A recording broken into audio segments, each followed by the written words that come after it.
गणानन्दपात्रं त्रिनेत्रं पवित्रं धनेशस्य मित्रम्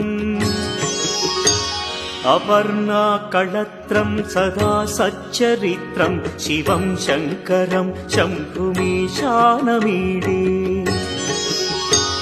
हरं सर्पहारं चिताभूविहारं भवं वेदसारं सदा निर्विकारम्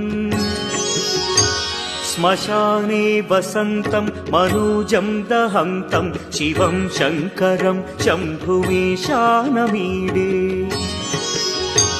स्वयं यः प्रभाते नरः शूलपाणे पठे स्तोत्ररत्नं द्विह प्राप्य रत्नम्